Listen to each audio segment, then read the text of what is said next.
Hey, Derek here again at Castaway Studios, and we are just testing / demonstrating the automatic triggering of the camera choice, the camera switching, based on the use of the microphone. So I'm going to introduce Simon. Yeah, g'day. I'm Slim, as Derek fondly refers to me as.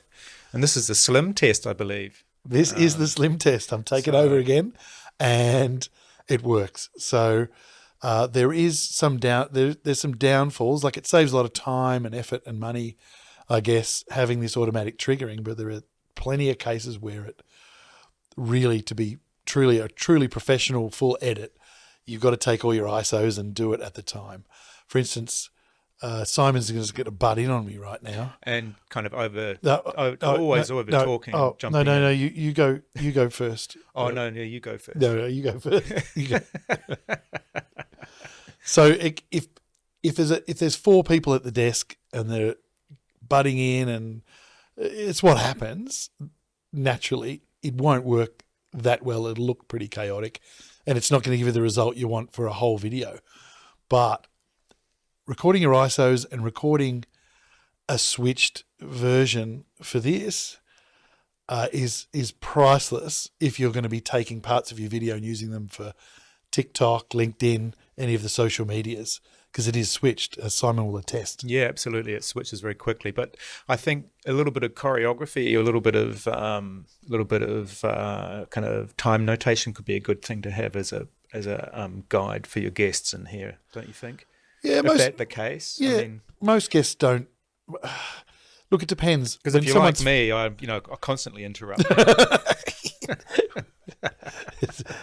This is why I chose Simon for this test. This is a perfect example.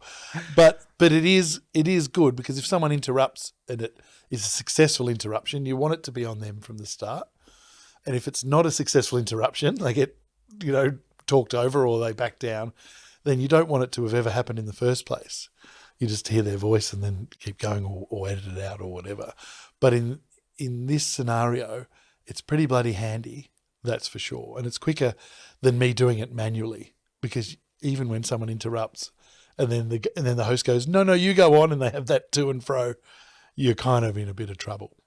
Particularly with these cameras. In this case, we've got a camera each, and there's a wide camera as well, as you can see. But with these, it's fine. But these are PTZ cameras. So in many, many cases, they might be doing a zoom or actually doing some action that is triggered by the voice, in which case... It could be my voice too. It could be your voice. Or it could be somebody else's. You never know. Exactly. And it can get messy if the camera's kind of wandering around the room, getting told what to do, over and over again. And that is why we use our ISOs for professional edits.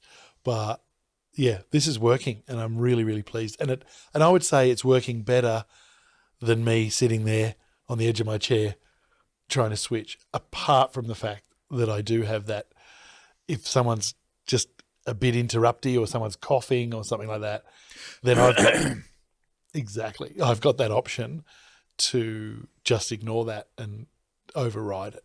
My next step, which I'll be researching today, is working out how to make a trigger to override all of these triggers, with a shortcut, so that I can bring it in and maybe open up with the wide shot, this shot here, and then go to the close-up conversation every now and again when I want to. Sounds like a good plan. A little bit of manual override, as it were. Exactly. Thank you, Simon, for coming in and helping me out. Pleasure, Derek. Anytime. And one more time, let's show off our great wide shot.